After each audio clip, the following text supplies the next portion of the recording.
Tuhan, shalom. Malam ini kita sungguh bersyukur untuk semua kebaikan Tuhan dalam kehidupan kita. Malam ini kita akan bersama-sama memuji Tuhan.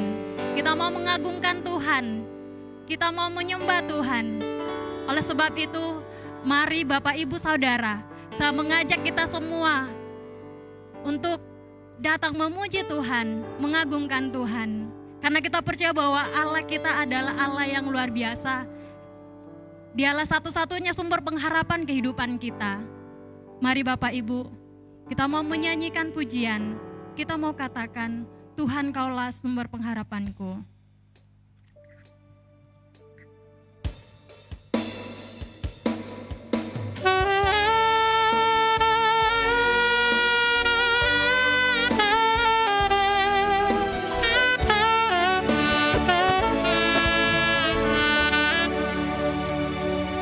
Mari bersama katakan, Tuhan sumber pengharapanku. Kaulah pengharapanku. Percaya hanya kepadamu. Yesus, Kaulah perlindunganku. Engkau yang selalu mari kembali kita katakan, Tuhan pengharapanku. Tuhan, Kaulah pengharapanku. Amin Tuhan. Hanya kepadamu. Yesus, Kaulah perlindunganku. Engkau yang selalu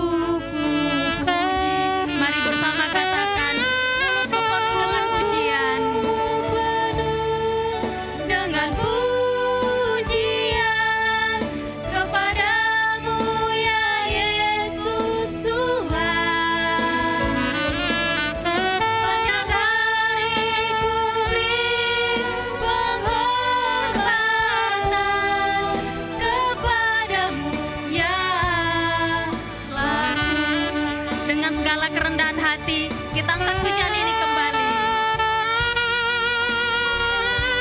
Kami percaya Tuhan bahwa hanya Engkau sumber pengharapan kami.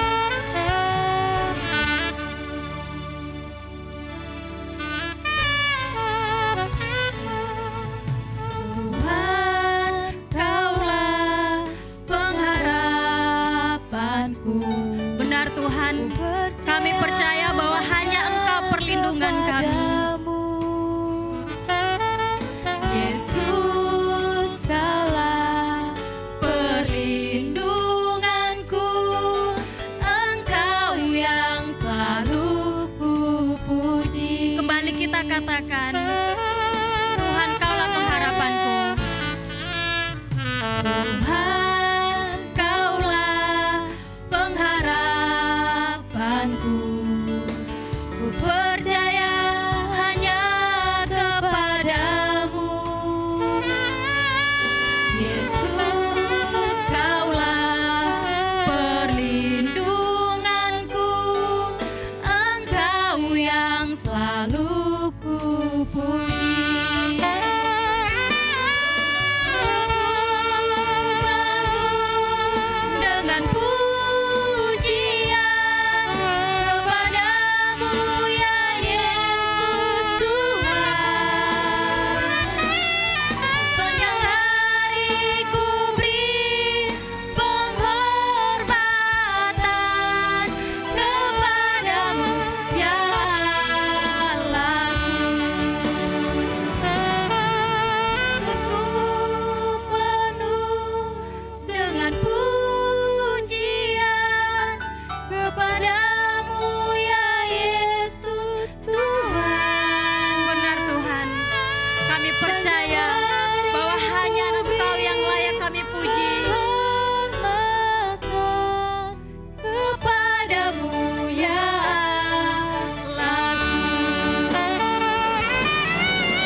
bersyukur untuk malam ini.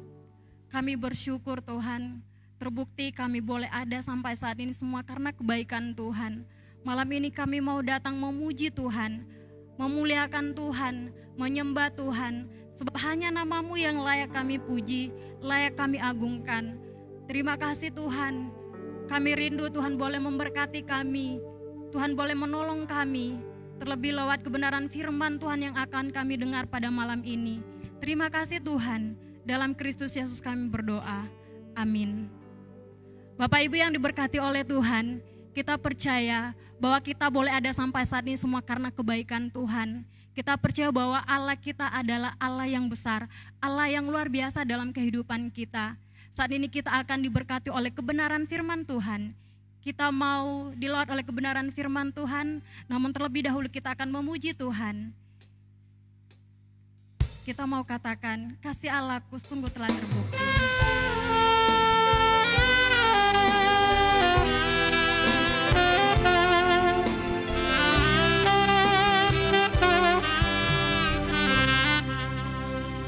Mari bersama katakan, kasih Allahku sungguh telah terbukti. Kasih Allahku sungguh telah terbukti. Ketika Dia serahkan anaknya, kasih Allah mau berkorban bagi kau dan aku. Tak ada kasih seperti kasih-Mu. Mari sekali lagi kita katakan, kasih Allahku sungguh telah terbukti. Kasih Allahku sungguh telah terbukti. Ketika Dia serahkan anaknya, kasih Allah mau berkorban bagi kau dan aku. Tak ada kasih seperti kasih. Bersyukur, bersyukur. Bersyukur, bersyukur,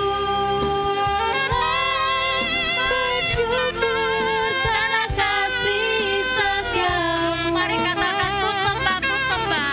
Ku sembah, ku sembah, ku sembah dan ku sembah. Selama hidupku ku sembah Kau Tuhan. Mari sekali lagi kita angkat pujian ini. Kita mau katakan, kasih Allahku sungguh telah terbukti.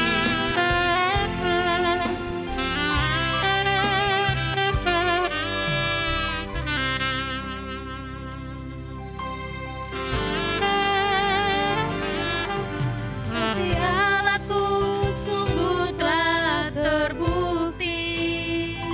Amin. Ketika Dia serahkan anaknya, kasih Allah Mau berkorban bagi kau dan aku. Tak ada kasih seperti kasih-Mu. Bersyukur, bersyukur, bersyukur, bersyukur karena kasih setia-Mu. Amin. Ku sembah, ku Terima kasih Tuhan. ku sembah dan ku sembah. Selama hidupku ku sembah Kau Tuhan. Bersyukur, Bersyukur, bersyukur, bersyukur karena kasih setia-Mu. Ku sembah, ku sembah, ku sembah dan ku sembah. Selama hidupku ku sembah Kau Tuhan. Tuhan, kami berharap Engkau mendengar doa kami, bahwa selama hidup kami mau menyembah Engkau Allah. Allah yang benar, Allah yang telah memanggil kami, Allah yang menuntun kami. Dan malam ini kami mau menikmati hadirat melihat firman Tuhan. Berkati kami semua, saudara-saudara kami yang juga mengikuti tentunya secara online, Engkau berkati mereka semua. Dalam nama Tuhan Yesus kami berdoa. Amin. Shalom Bapak Ibu, Ibu Siska, Pak Benget, terima kasih. Pak Giano, hamba-hambanya. Terima kasih para kru. Malam ini kita akan menikmati firman Tuhan. Saya ingin memberikan tema oase di padang gurun. Tentu ini sesuatu yang sangat jarang terjadi. Dan bagaimana kisah itu kita bawa ke dalam teks firman Tuhan. Kita menikmati, kita buka yuk firman Tuhan dari Keluaran pasal yang ke-13 ayat yang ke-17 sampai dengan 22. Satu teks yang saya pikir sudah juga disampaikan oleh banyak para pengkhotbah. Keluaran pasalnya yang ke-13 ayatnya yang ke-17 sampai dengan 22. Teks firman Tuhannya, Allah menuntun umatnya. Kita menikmati ya. Baik, Allah menuntun umatnya. Saya baca untuk Bapak Ibu yang ada di rumah dan kita ada di sini.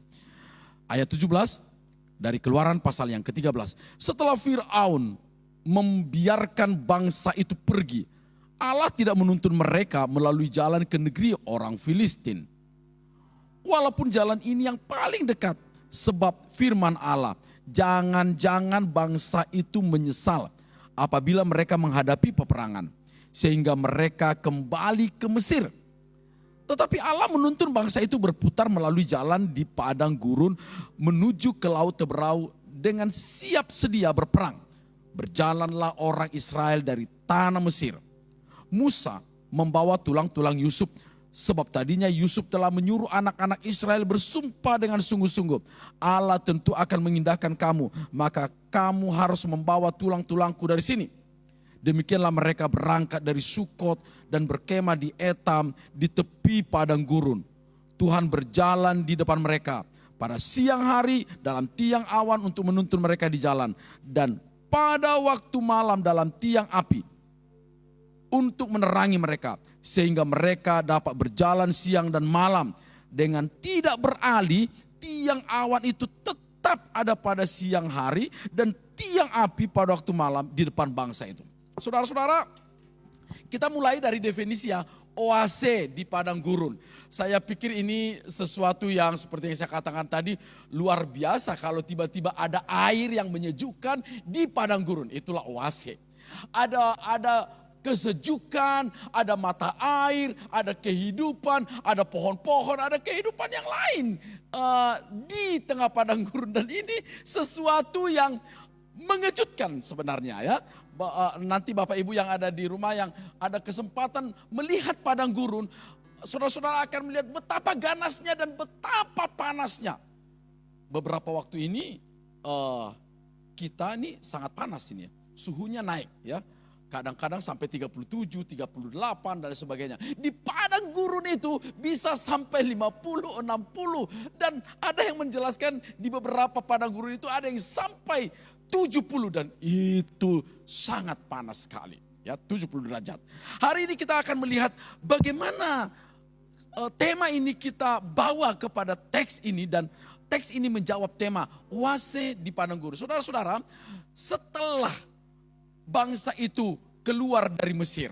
Wah, ini kan sangat mujizat sekali. Kalau mereka keluar dari Mesir, keluar dari perbudakan dan melewati Teberau.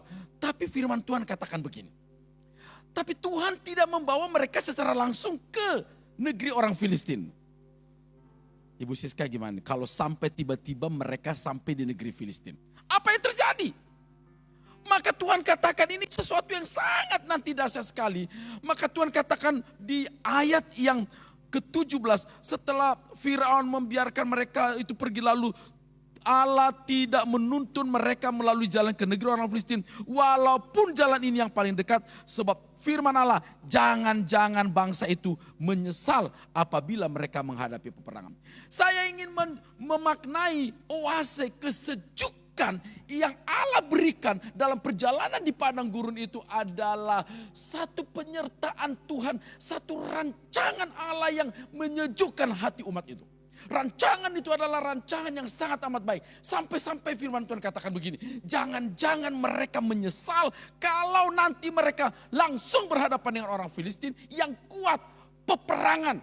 Bayangkan, bangsa itu adalah bangsa petani, pekerja, budak yang punya hanya sekop. Istilahnya ya, saya tidak tahu apa waktu itu ada sekop ya. Tiba-tiba mereka menghadapi bangsa Filistin dan menghadapi peperangan. Jangankan mereka bicara strategi perang. Jangankan mereka bicara bagaimana memiliki alat-alat perang. Terlintas dalam pikiran mereka secara defensif, membela diri mereka dari tentara Firaun, dari penguasa Firaun itu. Mereka tidak sanggup untuk membela diri. Mereka diperbudak ratusan tahun. Tapi tiba-tiba mereka harus berhadapan dengan Filistin yang sangat kuat, yang terbiasa dengan perang. Maka Tuhan katakan begini dalam firman-Nya. Kalau mereka langsung berhadapan dengan Filistin dalam peperangan, mereka bisa akan menyesal dan mereka akan kembali ke titik nol, ke perbudakan. Mental mereka tidak cukup. Maka oase yang pertama ini adalah, saya pikir ini kesejukan yang seharusnya bangsa itu tahu bagaimana Allah merancangkan, bagaimana Allah merencanakan, bagaimana Allah meng-create suatu bangsa itu untuk berurusan dengan Dia. Saudara tahu bahwa Allah mau, baru nanti pada ayat berikutnya firman Tuhan katakan mereka di jalan lain dan untuk menghadapi peperangan. Peperangan tidak mungkin dihindari. Perang dan menghadapi bangsa-bangsa lain itu tidak mungkin dihindari. Tetapi Allah mau bahwa perjalanan masuk dalam proses itu adalah penyelesaian pengenalan akan Allah terlebih dahulu. Karena tidak ada, mereka tidak mengenal. Hanya ini urusan keluar ini adalah sesungguhnya benar. Ada nenek moyang mereka, kalau mereka memahami, mempelajari dari generasi ke generasi bagaimana Tuhan menuntun nenek moyangnya. Tetapi ini rencana Allah baru disampaikan kepada Musa. Musa, keluarlah tuntun umatku. Dan mereka tidak tahu menahu. Ini memang ada satu sisi hebat juga bangsa Israel. Taat aja kepada Musa. Kan begitu ya, taat. Tapi saya pikir ini adalah rancangan yang luar biasa. Mereka taat dan mereka sebenarnya tidak mengerti untuk apa. Makanya saya pikir meskipun ada pemahaman-pemahaman katakan bangsa Israel itu tegar tengkuk. Saya pikir ada sesuatu yang manusiawi. Manusiawi menurut ukuran saya. Kalau mereka kemudian memberontak, Musa, kita ini mau kemana? Musa, bagaimana kalau kita kembali aja deh? Kami gak cukup kuat untuk berperang. Kami tidak cukup kuat mental kami menghadapi realita peperangan ini. Karena mereka tidak tahu rancangan Allah. Mereka tidak memahami rancangan Allah untuk membuat mereka menjadi hero. Dari zero, dari nol untuk membuat sesuatu yang hebat. Maka ternyata tidak seperti membalikkan telapak tangan. Maka yang pertama yang mau Allah lakukan dalam perjalanan yang berputar-putar itu. Yang tidak singkat itu. Karena tidak ada keberhasilan tanpa sebuah proses perjuangan. Saudara-saudara, bagaimana jika sekali lagi mereka tiba-tiba berperang. Bukan hanya mereka kembali ke titik nol. Mereka kembali ke perbudakan. Tapi mereka ditertawakan. Bayangkan mereka keluar dari Mesir. Ternyata engkau kalah. Dihabisi orang Filistin. Aduh, alangkah kasihannya. Mental mereka jatuh. Dan itu yang membuat mereka tidak lagi percaya kepada Tuhan. Halo. Maka yang pertama, engkau memahami rancangan Allah. Perjuangan, peperangan dalam hidup ini akan pasti kita hadapi. Tidak ada orang naik kelas. Tidak ada orang naik ke tempat yang tinggi tanpa melalui sebuah proses perjuangan, ujian dan lain sebagainya. Saya pikir itu kita tahu. Tapi yang paling pertama kita pahami adalah bagaimana Tuhan katakan, jangan sampai mereka menyesal. Jangan sampai engkau pernah menyesal. Saudara tahu bahwa engkau pernah menyesal dengan pimpinanmu. Engkau menyesal dengan sahabatmu. Bahkan mungkin engkau menyesal dengan suamimu. Engkau menyesal dengan istrimu. Engkau menyesal dengan anak-anakmu. Itu bisa merupakan sesuatu yang terjadi di tengah dunia ini. Tapi Tuhan katakan, jangan sampai menyesal dengan aku. Jangan sampai mereka menyesal dengan rancanganku. Karena rancangan itu adalah rancangan yang terbaik. Ada banyak orang yang putus asa. Ada banyak orang yang berkata, tidak jarang kita temukan orang berkata, Tuhan kenapa begini? Aku menyesal mengiring Tuhan. Seolah-olah Tuhan berbuat sesuatu padanya. Itu terjadi oleh karena dia tidak memahami rancangan Allah. Tidak belajar untuk menyelesaikan dengan Tuhan apa yang perlu diselesaikan. Dan Tuhan mau. Yang pertama ini, dia berhadap-hadapan, umat itu berhadap-hadapan dengan Tuhan. Baru menghadapi peperangan. Yuk kita nikmati lagi firman Tuhan. Kita melihat oase yang berikutnya. Kalau oase yang pertama itu adalah rancangannya yang menyejukkan. Jangan sampai dia menyesal. Jangan sampai dia menyesal. Ada banyak cerita dalam perjalanan hidup ini membuat orang menyesal ya. Saya pikir Ibu Siska, Ibu Lesta juga. Saya pikir mungkin mengerti ada cerita dalam kehidupan ini. Orang-orang yang menyesal dalam perjalanan hidupnya. Tapi Tuhan katakan jangan sampai mereka menyesal. Mengiring aku, mengikuti rancanganku. Maka aku meng-create, maka aku membuat sesuatu meskipun agak berbeda jalannya. Karena jalan yang harus kita tempuh bukan selalu jalan kita. Halo please. Mau jalan hidup yang kita tetapkan tidak selalu dengan jalan kita. Jalan Tuhan yang terbaik itu memang kadang berliku, tapi itu yang terbaik. Kita mah maunya jalan pintas. Maunya jalan pintas seenaknya. Tetapi ingat, no pain, no gain katanya. Tidak ada keberhasilan tanpa sebuah perjuangan. Maka hari ini Tuhan mau umat itu mengetahui dulu rancangannya. Jangan dulu engkau melihat realita nanti terlalu sakit, maka engkau menyesal. Begitu rancangan Tuhan. Yang kedua, mari kita nikmati yang kedua. Begini dia katakan. Ayat 18, tetapi Allah menuntun bangsa itu berputar melalui jalan di padang gurun menuju ke laut Teberau dengan siap sedia dari tanah Mesir. Dan nanti ayat 18 kita skip dulu ya, bagaimana mereka itu taat kepada nenek moyangnya, yaitu membawa tulang-tulang Musa. Oke? Tapi saya mau menikmati, lihat ayat 21. Tuhan berjalan di depan mereka. Bayangkan, ada pemimpin bernama Musa yang mengetahui rancangan Allah. Tetapi saya sangat amat yakin teks ini berbicara begitu dalam. Memang aku telah menetapkan Musa. Tetapi nampaknya Musa tidak cukup memahami, tidak cukup menguasai padang gurun. Maka firman Tuhan katakan, Tuhan berdiri di depan. Tuhan berdiri di depan sebagai the great leader. Dia berdiri di depan sebagai pemimpin yang besar, pemimpin utama umat itu untuk berjalan.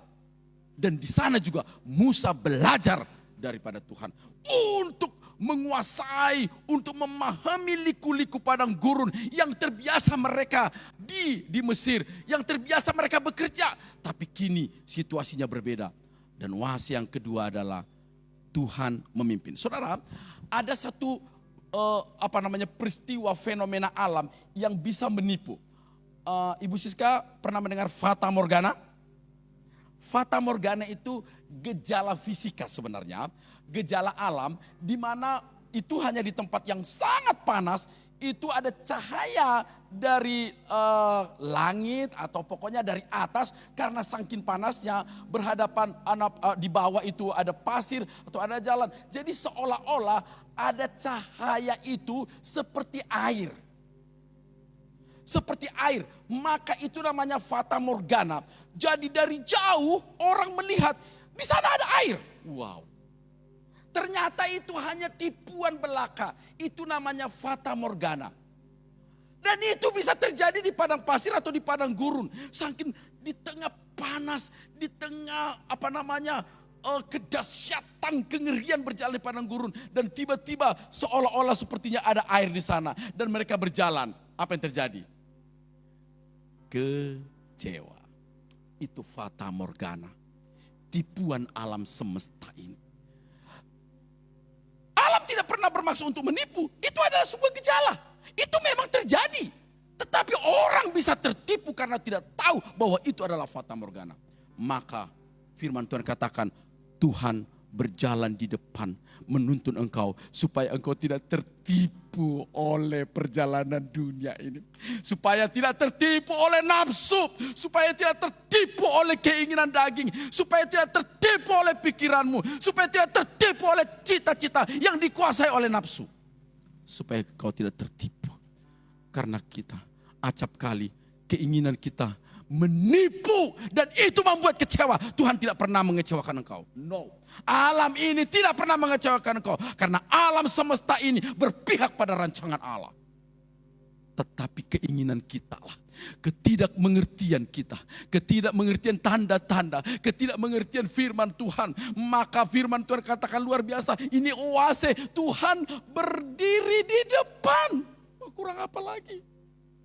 Kita baca sekali lagi luar biasa. Kalimat ini dikatakan ayat 21. Tuhan berjalan di depan mereka. So, kalau Tuhan yang berjalan di depan kita, kita tinggal mengikut kan? Maka John Wesley pernah berkata, ke neraka pun aku mau, asalkan bersama Yesus. Keren gak? Ke neraka pun aku mau. Jangan ngomong begitu sama pacarmu, Bu Lesta. Aku ke neraka asal bersama kau. Nah, neraka dua-duanya. Ya, enggak. Ke neraka pun asal bersama Tuhan. Karena neraka pun akan diubah. Benar? Lembah mana yang tak bisa diubah oleh Tuhan Yesus. Maka firman Tuhan ini berkata, supaya mereka tidak tertipu dengan kedahsyatan padang gurun. Supaya mereka tidak kecewa. Supaya mereka tidak menyesal. Meskipun Allah menuntun, meskipun Allah memperpanjang jalan itu, tetapi Allah tidak mengecewakan. Karena firman Tuhan berkata, Tuhan berjalan di depan. Itu cukup sesungguhnya. Kalau Tuhan berjalan bersama dengan kita. Maka sekali lagi kalau kita bercermin dengan apa yang dikatakan oleh Paulus dalam kitab Roma dikatakan, kalau Allah di pihak kita, apa yang dapat memisahkan kita? Ketelanjangankah? Penderitaankah? Apa yang dapat memisahkan kita? Kalau Allah di pihak kita, kalau Allah sudah berjalan di depan kita, so apa sebenarnya? Meskipun Allah kadang memperpanjang jalan, dan kita tahu itu. Meskipun kadang prosesnya panjang, meskipun kadang prosesnya begitu sulit di padang gurun itu, tetapi Allah berjalan di depan. Dia tidak memperpanjang jalan, so kemudian dia meninggalkan. Enggak lah, Allah yang kita kenal dalam Yesus tidak seperti itu. Maka dia datang, dia selesaikan sampai di kayu salib, benar? Dan dia katakan kepada Bapa dalam suara itu, sudah selesai, sempurna. Diselesaikan semua tugas itu dalam bentuk penyertaannya. Dalam bentuk penyertaannya maka diselesaikannya tugas itu. Kemudian dia mati, dia bangkit. Dan puncaknya itu kemudian dia berkata, kucurahkan rohku. Tidak pernah ditinggalkan Tuhan. Dan Tuhan berjalan di depan kita.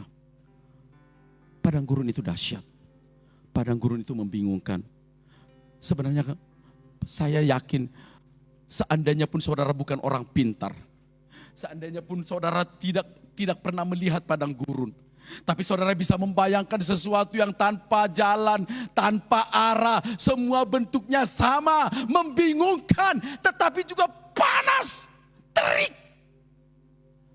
Dan tidak ada kehidupan. Dan di sana kita berdiri, di sana umat itu berdiri, tidak tahu. Dan seolah berkata, Tuhan kami tidak tahu jalan. Tuhan kami tidak mengerti mau kemana. Kalau kami mundur pulang, benar kami akan diolok-olok. Jangan sampai pernah menyesal mengiring Tuhan dalam perjalanan hidup ini. Karena terlalu banyak persoalan. Ekonomi, rumah tangga, persoalan gereja, persoalan lingkungan, persoalan dengan anak-anak, persoalan dengan orang tua, persoalan dengan kekasih. Karena firman Tuhan katakan, tetapi Allah berjalan di depan. Tetapi Allah sedang membuka jalan. Kayak enak sekali ya kalau lagu itu. Dia buka jalan, saat tiada jalan. Begitu ya. Dia buka jalan.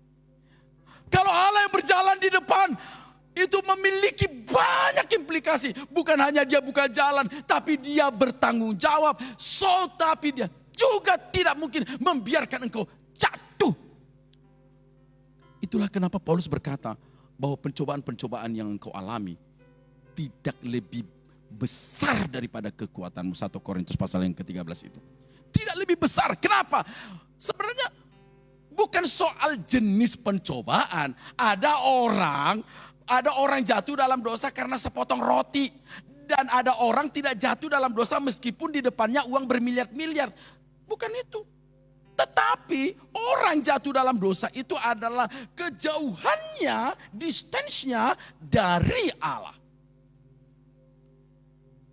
Maka seolah-olah tangan Tuhan kurang panjang katanya. Makanya saya katakan tangan Tuhan tidak kurang panjang.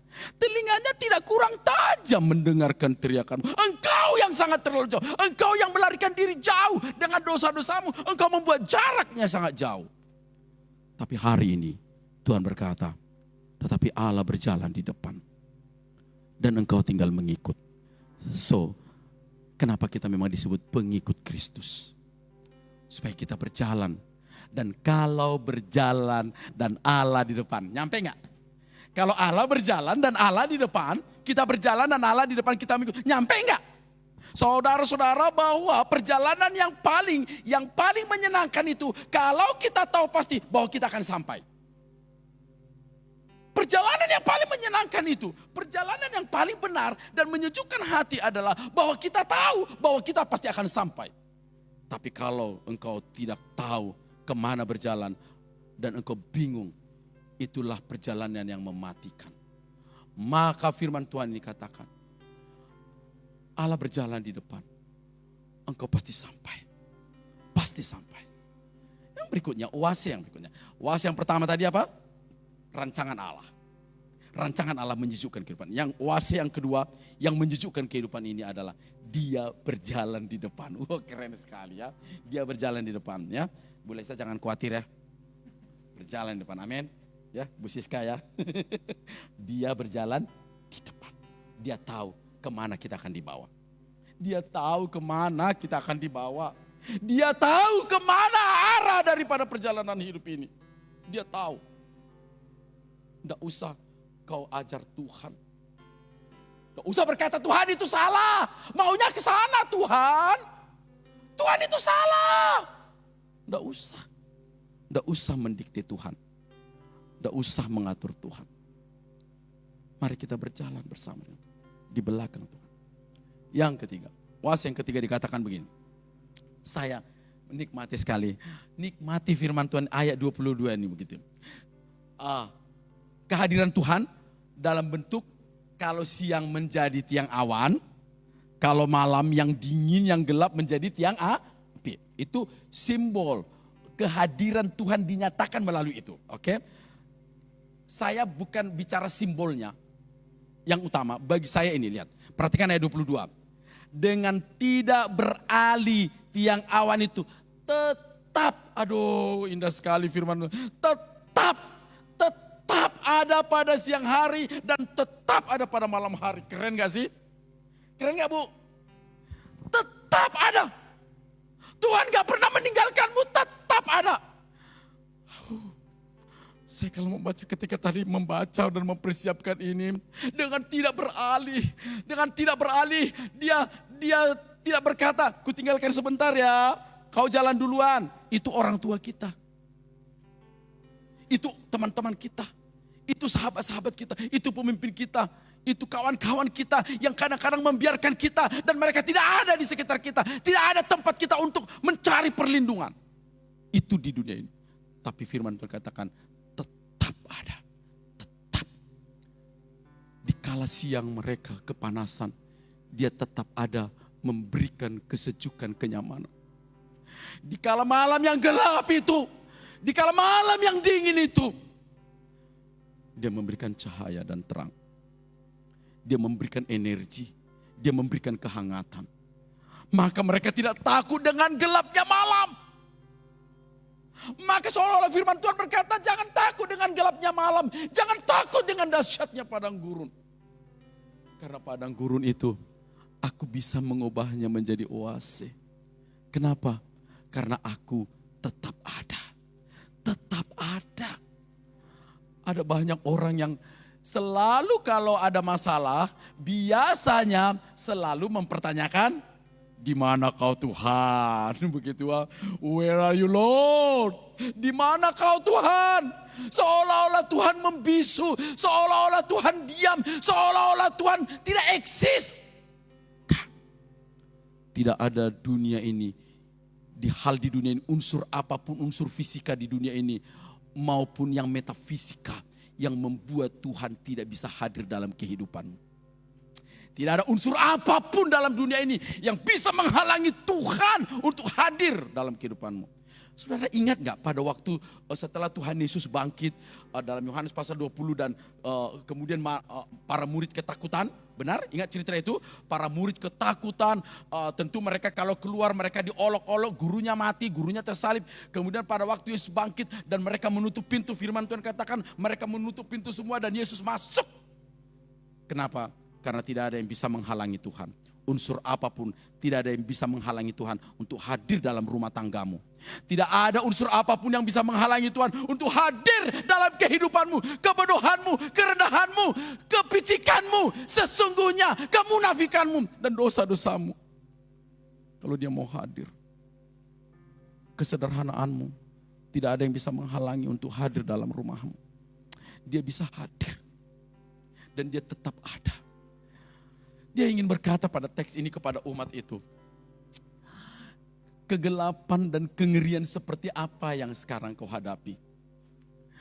Kegelapan yang seperti apa kau hadapi umatku?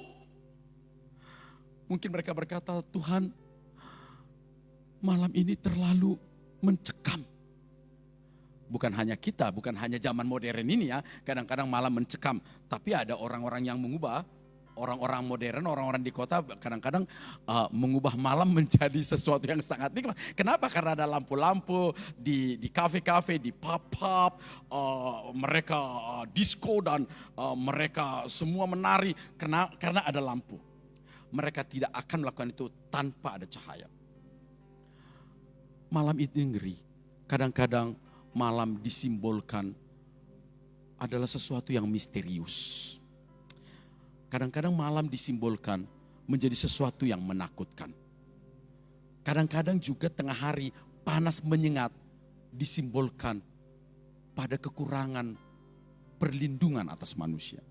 Tapi Tuhan mencoba menyempurnakan kehadirannya yang tidak terukur oleh waktu, yang tidak dibatasi oleh apapun, tetap ada, tetap bisa menerangi kegelapan, tetap bisa memberikan kehidupan, tetap bisa melindungi engkau dari kobaran panas yang menghanguskan. Saudara, dosa itu menghanguskan loh. Dosa itu menghanguskan damai sejahtera. Dosa itu menghanguskan harapan-harapan kita. Kegelapan seolah-olah menutupi pengharapan untuk melangkah maju ke depan. Karena kita tidak tahu jalan kemana. Tapi Tuhan halau itu. Tuhan halau itu. Dan bukan hanya sekali. Dan bukan hanya sesaat. Dia bukan Allah yang temporer. Dia Allah yang permanen. Dia Allah yang tetap ada.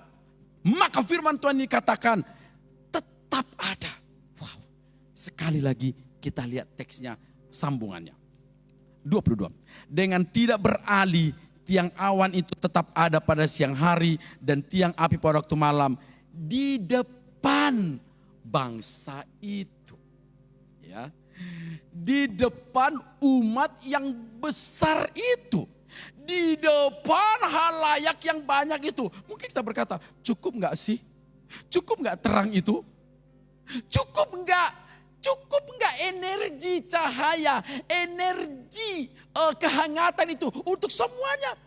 Jangan pikirkan itu. Tuhan tentu tahu bahwa itu cukup. Maka dia pernah berkata, kasih karuniaku cukup bagimu. Jangan pikir kasih karunia itu hanya untuk orang. Waduh Tuhan, gimana ya kalau yang di depan terus yang di belakang. Ini logika berpikir. Nggak apa-apa dong, kita bisa berpikir. Terus ada yang yang di belakang Mau maju ke depan pokoknya. Akhirnya kacau dan chaos. Semua berlomba di depan. Waduh. Suatu ketika kami ada iring-iringan perjalanan. Ini belum ada kayaknya di kompleks ini. Iring-iringan karena kami ada satu berita duka cita yang kami harus pergi waktu itu ke kota Curup. Di Curup kami harus mengunjungi dan kami harus beriringan mobil. Dan ada satu cerita bahwa di satu daerah sebelum memasuki Curup ini, tidak perlu disebut daerahnya, di satu daerah konon katanya baru informasinya bahwa baru ada penembakan. Dan itu sangat ngeri, orang di sana jangan lewat malam hari, bla bla bla, begitulah informasi yang membuat kita ngeri. Wah, tapi kita harus berjalan lewat jalan itu. Meskipun kita ada akhirnya polisi lalu lintas yang berjalan di depan, tapi tidak ada orang yang berani di belakang. Mobilnya di belakang, semua berkata, kalau boleh aku yang di dekat polisi lalu lintas itu, kalau boleh mobil kami, semua. Loh, lantas siapa yang di belakang? Kita membayangkan, ada yang membayangkan itu kayak film kartun. Kemudian ada robot dari belakang, mengambil mobil itu dari belakang satu-satu. Itu begitu ya? Enggak. Cahaya itu ada di depan. Terus kita bertanya, cukup enggak? Cukup. Tiang awan itu ada di depan. Cukup enggak? Cukup. Kasih karunia Tuhan cukup untuk saudara, untuk kita. Jangan ragukan kemampuan, kedahsyatan, energi dari kenyamanan, energi dari Allah itu. Oase itu cukup. Cukup. Untuk seluruh bangsa itu. Dimanapun letaknya. Dimanapun engkau berada. Kasih karunia Tuhan bisa menjangkau engkau. Mungkin engkau sekarang ada di pelosok yang paling dalam, di tempat di mana seolah-olah tidak ada sentuhan, tidak ada jamahan dari orang-orang, tangan dari orang-orang yang menolong engkau. Engkau ada pada satu posisi di mana tangan orang seolah-olah bagimu tidak cukup, tidak sampai. Tangan Allah cukup. Kasih karunia-Nya cukup untuk menjangkau engkau dimanapun engkau berada. Mungkin seolah-olah engkau berkata, aku terlalu jauh. Aku jauh. Jauh dari orang-orang yang bisa menolong. Jauh dari family. Jauh dari kesuksesan.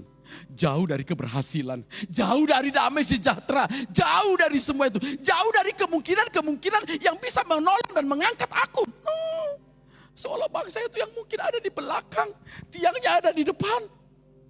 Mungkin engkau berkata, Tuhan, engkau tidak adil. Why? Mereka lebih hangat.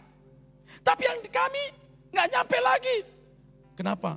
Karena logika kita mengukur Tuhan. Logika kita mengukur kekuasaan Tuhan. Kita tidak mengizinkan, biarkan kekuasaan Tuhan yang mengoreksi logika kita. Maka firman Tuhan katakan, dia bukan hanya tetap, tetapi energi itu, kuasa itu, cukup untuk menjangkau engkau yang paling di belakang. Yang mungkin menurut ukuran manusia kau paling di belakang.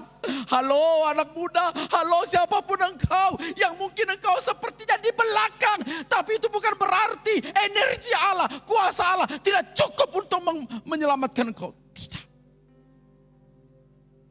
Mungkin engkau paling tersembunyi di belakang. Kuasanya cukup untuk engkau. Saya yakin ada oase. Mungkin kau berkata, Tuhan, tidak ada orang yang mengerti sebenarnya. Tapi aku berjalan di padang gurun. Ada oase untukmu. Lihat rancangan Tuhan. Selesaikan dulu engkau berhadap-hadap dengan Tuhan. Soal nanti peperangan berikutnya. Soal nanti perjuangan berikutnya. Tuhan punya kekuatan untukmu. Tuhan punya rancangan. Selesaikan dengan Tuhan dulu. Mau jalannya berliku, Tuhan tidak meninggalkan engkau. Dia berjalan di depan, tapi juga dia tetap ada. Amin. Berikan tepuk tangan dong untuk Tuhan. Keren. Dia tetap ada untuk kita. Luar biasa. Ibu Siska mau memuji Tuhan dulu sebelum kita berdoa. Kita mau menaikkan pujian, silahkan.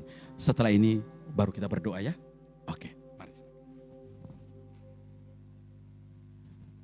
kasih Allahku sungguh telah terbukti. Wow, keren sekali lagunya ya. Kasih Allahku sungguh telah terbukti. Setelah ini kita akan berdoa ya Bu.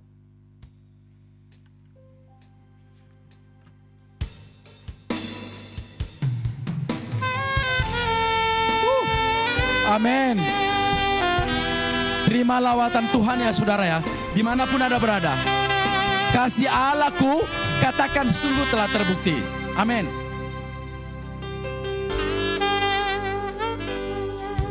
Kasih Allahku sungguh telah terbukti. Amin. Terima kasih Tuhan. Ketika Dia serahkan anaknya,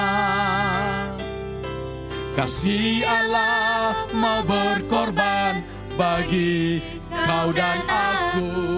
Tak ada kasih seperti kasih-Mu. Coba sekali lagi, kasih Allahku. Oh, haleluya. Kasih Allahku sungguh telah terbukti. Amin. Ketika Terima kasih Tuhan.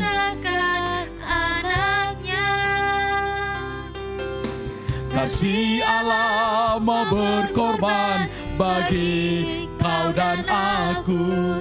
Tak ada kasih seperti kasih-Mu. Katakan bersyukur. Amin. Bersyukur karena kasih setia-Mu. Kami menyembah Engkau ya Tuhan. Amin. Ku sembah dan ku sembah selama hidupku. Ku sembah Kau Tuhan. Mari kita berdoa ya Allah. Engkau yang tahu hidup orang-orang yang menonton acara ini di padang gurun atau tidak. Tapi jika mereka ada di sana, di tengah ganasnya keadaan, di tengah misteriusnya keadaan gelap, tidak bisa melangkah, situasi yang sangat mampu menghanguskan, seolah tidak ada lagi harapan. Tuhan, rancangan-Mu menyejukkan. Biarkan kami memahami itu. Engkau mau supaya kami tidak menyesal mengiring Engkau Tuhan. Engkau ada di depan kami. Lantas apa yang harusnya kami takuti? Namun demikian Tuhan, jika Engkau melihat dalam perjalanan kami, di belakang-Mu, kami acap kali menggerutu dan takut. Tuhan, ampuni kami. Biarkan kami tetap melihat. Kami percaya kasih Allah sungguh telah terbukti. Berkati saudara-saudara hamba yang menonton acara ini. Apabila mereka ada sakit, sembuhkan dalam nama Tuhan Yesus. Apabila mereka ada dalam pengertian yang gelap, pikiran yang kacau, Tuhan tolong mereka. Supaya mereka melihat Engkau berjalan di depan mereka. Terima kasih Tuhan. Karena kasih karunia-Mu cukup untuk kami. Berkati kami Tuhan. Berkati kami semua. Ya Tuhan, pada kesempatan ini kami ingin berdoa untuk keluarga yang ditinggalkan oleh Bapak Pendeta Kahar di Batu. Tuhan, Engkau hiburkan mereka.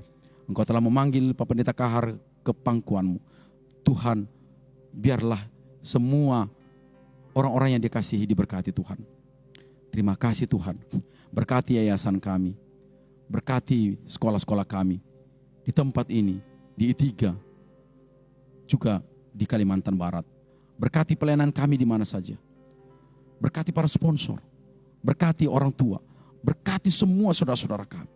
Terima kasih Tuhan. Dan tentunya berkati gereja-gereja Tuhan. Besok akan ada ibadah. Biar nama-Mu dimuliakan, ditinggikan di bumi ini. Di negeri kami. Engkau ditinggikan. Di banyak tempat ada persoalan-persoalan pembangunan gereja. Ada persoalan-persoalan ibadah. Tuhan, Engkau tolong supaya semuanya bisa melihat kemuliaan-Mu. Terima kasih Tuhan. Bangsa dan negara kami, para pemimpin kami Tuhan Kau berkati. Terima kasih Tuhan. Kami sangat bersyukur kepadamu. Dan malam ini kami menaikkan puji hormat kepadamu. Saudara-saudara, terima berkat Tuhan. Kasih yang daripada Allah Bapa, anugerah dari Tuhan Yesus Kristus serta persekutuan dengan Roh Kudus menjadi bagianmu dari sekarang sampai selama-lamanya. Amin. Kami memuji kebesaran-Mu.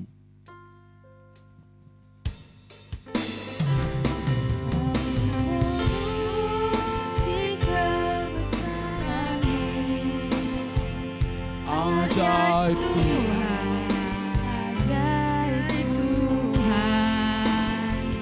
kami memuji kebesaran-Mu. Ajaib Tuhan, ajaib Tuhan. Silakan Ibu Siska.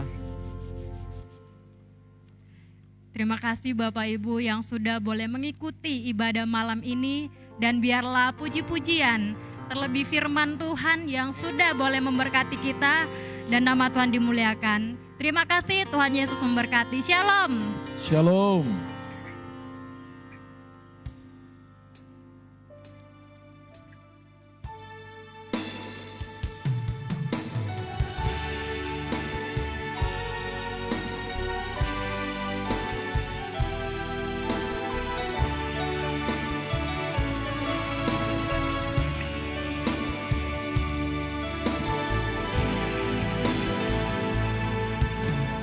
Tuhan, Kaulah pengharapanku. Ku percaya hanya kepadamu. Keren sekali. Yesus, Kaulah perlindunganku. Engkau yang selalu ku puji.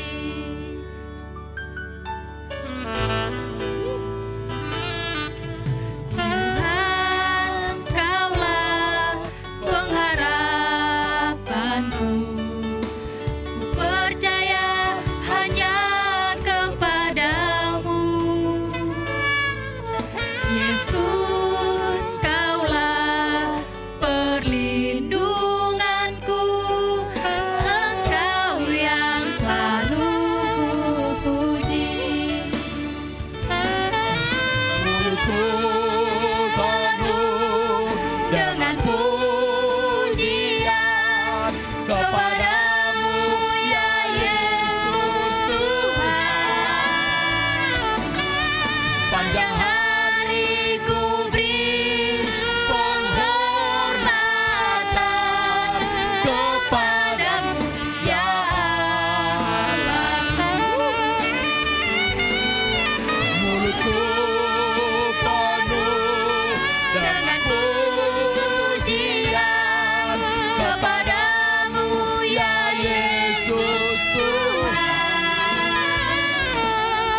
Panjang hari ku beri penghormatan kepadamu ya Allahku.